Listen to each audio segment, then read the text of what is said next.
¿Cómo estás, Benjamín? Gusto en saludarte. ¿Cómo te va? Un placer, un placer. Siempre una alegría inmensa compartir aquí con los amigos de la radio y gracias por la invitación cursar.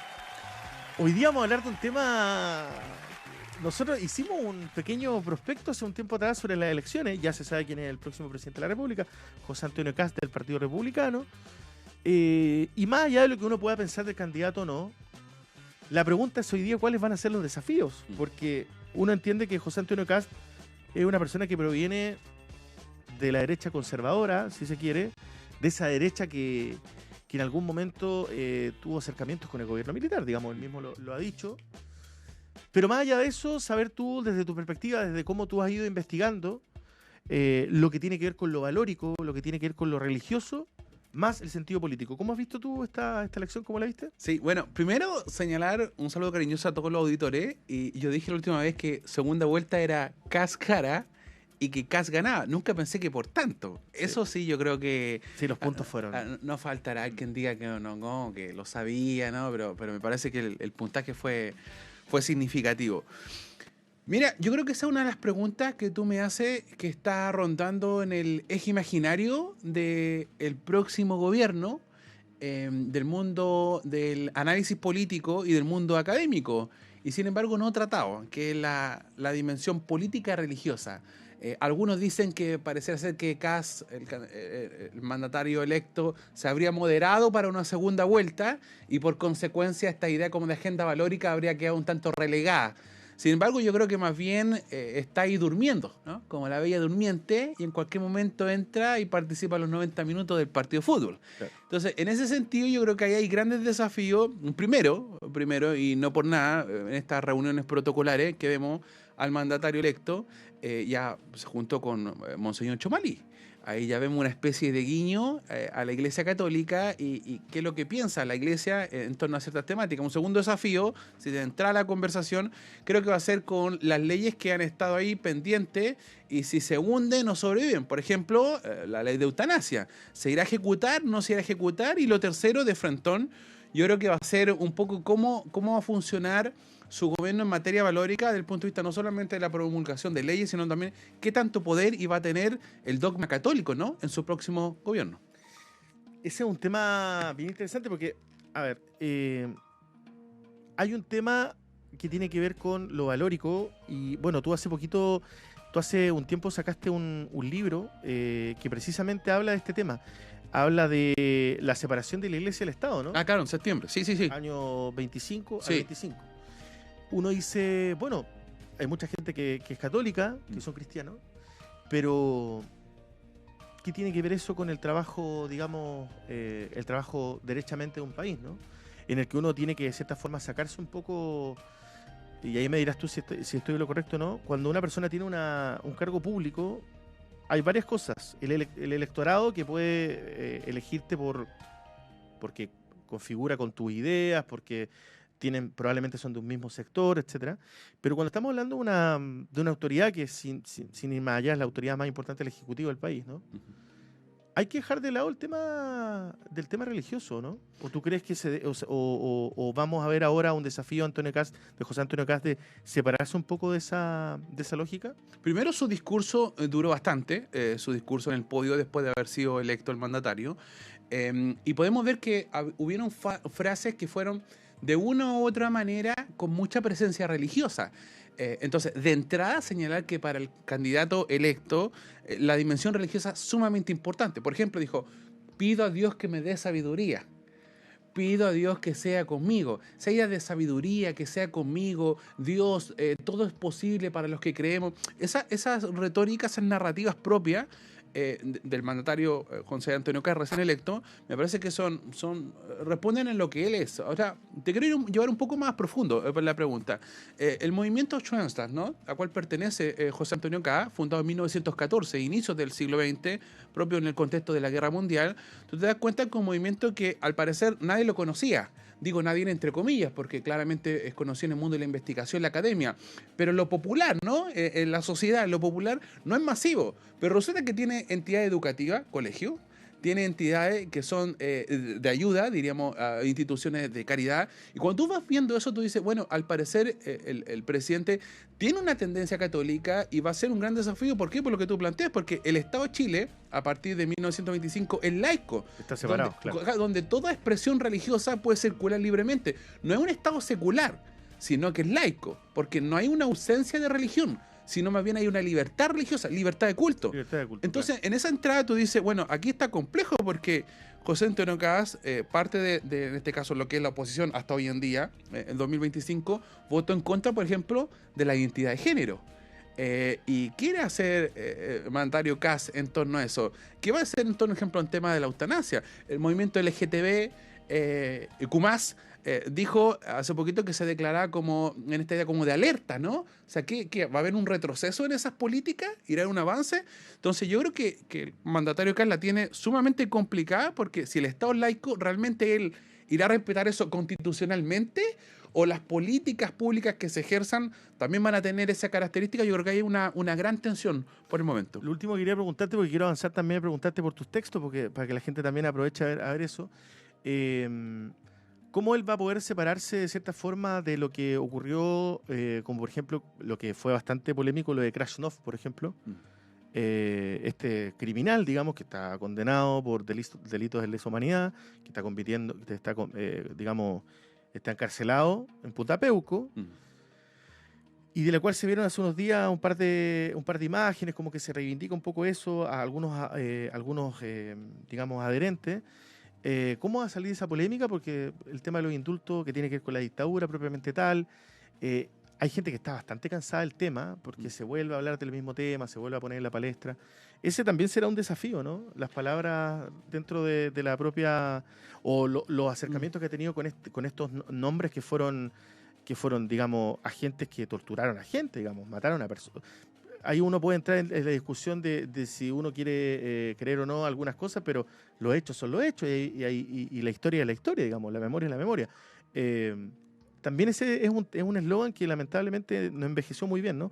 Algunos asesores ahí hablaron un poco más sobre el indulto. Recuerdo al diputado Mesa ahí que hablaba de incluso los abusadores, etcétera. Ese también fue un momento como bien álgido de la segunda vuelta. Ahora va a tener que convivir con toda esa situación el próximo año. ¿Lo ves así? ¿O? Sí, hay un dicho que diría mi abuelita, permíteme lo coloquial, que es que otra cosa es con guitarra. Entonces, una cosa es lo que está en la propuesta y otra cosa es lo que se vaya a ejecutar. Y en ese sentido, lo de Krasnov para nadie es un misterio, ¿no?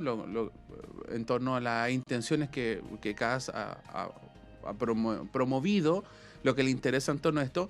Yo creo que ahí la va a tener complicada, porque ahí la categoría que entra en cuestión es la categoría de derecho humano.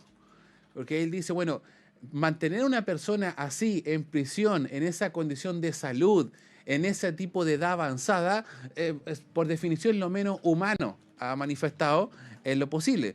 Pero por otro lado, hay una persona, un sector que señala y dice, bueno, pero en realidad él no está ahí por nada, ¿no? Hay una condena, por argumentos bien específicos que son de carácter público. Entonces, en ese sentido yo creo que hay un tremendo desafío, porque probablemente va a recibir, como diría el rector de la Universidad Diego Portales, Carlos Peña, el aplauso de un sector y va a recibir la pifia del otro sector.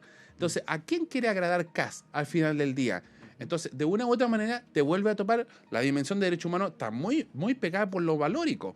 Muy pegada por lo valórico. Entonces, yo creo que la tiene también complicada, ¿no? Ahora, también es interesante saber que, en eso que tú me preguntan por Krasnov, que también tú vas viendo un poco que una cosa es lo que se promueva, lo que se diga, y otra cosa también lo que se le permita hacer, porque si no es cierto, el ejecutivo, el mandatario, sí, claro, tiene todo el poder, sí, bueno, pero de ahí a que se ejecute eso... Bueno, además Chile, lo sabemos que es un país que necesita el Parlamento, o sea, totalmente. Digamos, el presidente no es de llegar y hacer una cosa... No, claro, porque nos faltará más de alguien, no creo en la ingenuidad que él diga algo y que se vaya a ejecutar así como así. No, eso está difícil, ¿no? Está complejo. Exacto. Oye, hablemos de otro tema. Quiero aprovechar a preguntarte porque yo creo que hay mucha gente que ya hay que entender que va a ser el nuevo presidente, ya es una realidad, y por eso que era bueno también preguntarte a ti cómo ibas a sobrellevar esta situación más bien valórica, y seguramente a medida que vaya pasando el tiempo vamos a llegar a ese tema. Pero quiero preguntarte por tu texto que se va a publicar pronto. La gente también debe saber que tú tienes 2 textos ya publicados, ¿no? Tengo 6. Son 6, pero los últimos Este 2... año publiqué 2 libros. Sí, publicaste uno de David Trumbull, ¿no? David Trumbull, sí, que es uno de los mayores, de las figuras más representativas, ¿no?, del mundo evangélico, y yo hago una crítica a través del personaje. Se vendieron muchas copias, de hecho en Chile se hizo una segunda edición, así que estuve muy contento por eso, de cómo era el mundo evangélico en el siglo XIX, cuando se inicia en Chile, y cómo el mundo evangélico hoy en día. Que dicho sea de paso, ya que tú me preguntas, una de las cosas, solo lo voy a comentar, que también va a estar en cuestionamiento y no se ha hablado de nada, no he visto nada en la prensa sobre esto. ¿Quién va a tomar el cargo de la UNAR?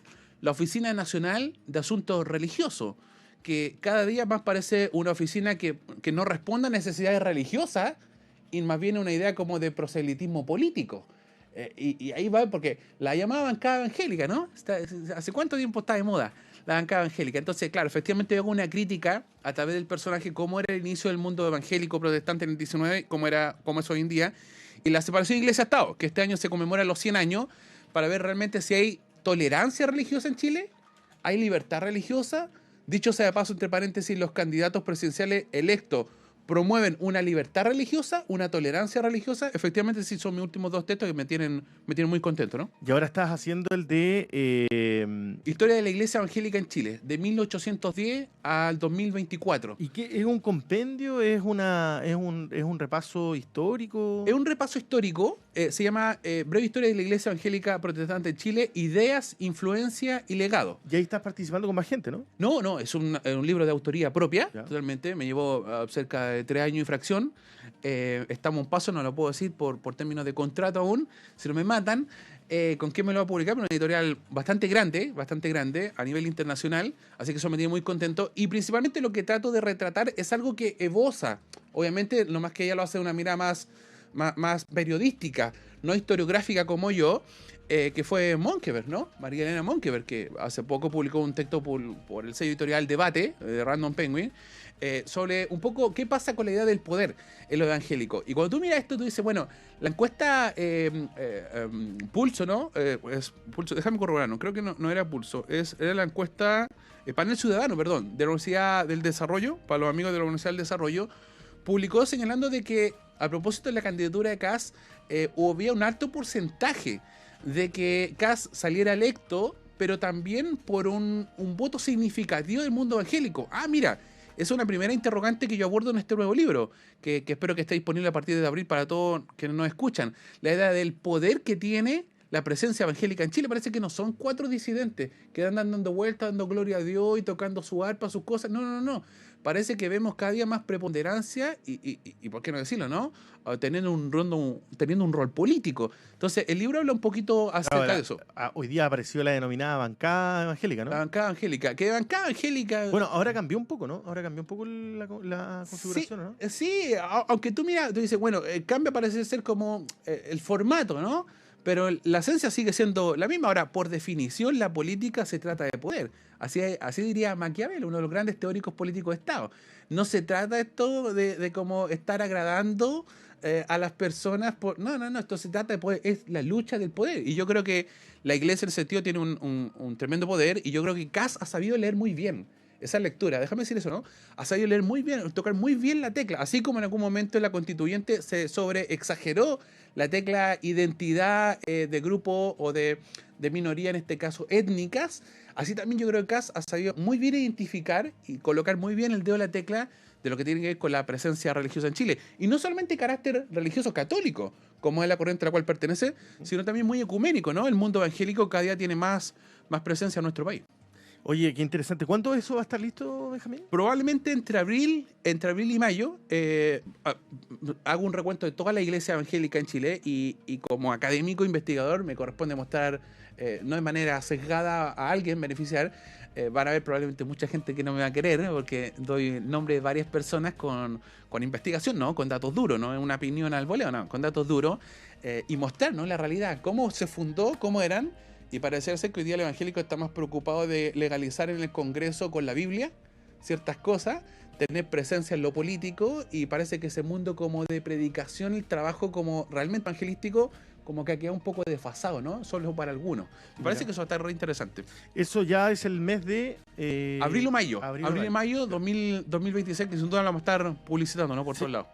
Oye, siempre es un agrado poder conversar contigo de de estos temas, porque además tú le das esa base teológica interesante a cada uno de estos. He leído todos tus textos. Sí. Como la última vez, cuando platicamos acerca de la militancia religiosa, ¿no? Esa está muy buena. Yo te preguntaba lo de José Antonio Kast para ir cerrando la conversación, Sí, sí. porque más allá de lo que pueda pensar alguna persona o no, él va a ser el próximo presidente de todos los chilenos, digamos, ¿no? Sí. Y los desafíos, yo quería preguntarte sobre los desafíos, digamos, que pueda tener una persona que tiene ciertas creencias al momento de legislar o de una agenda valórica, ¿no? Sí. Que probablemente la izquierda también la tuvo, ¿no? Sí, Respecto correcto. a algunos temas. Bien, pues Benjamín, muchísimas gracias. Haz la invitación a que la gente lea tus columnas, porque tú estás en el diario El Desconcepto, ¿no? Sí. Bueno, acá publiqué un día y pedí al editor general del diario, ahí en el desconcierto.cl, puede leer mis columnas, soy columnista regular, así que toda la semana me publico una columna. Y la elección fue el día domingo. El día sábado publiqué una columna, la pueden, creo que fue pues récord de visita, me dijeron del diario, así que me tuvo muy contento. Se llama literal José Antonio Kast, y abro el signo de interrogación, la pregunta: ¿qué tan liberal es? ¿Es realmente liberal o no? Y entiendo liberal no por lo moral, ¿no? Sino que la gran crítica, unos segundos antes de cerrar, es la gran crítica. Si irá a ser liberal solo en lo económico, Ujú.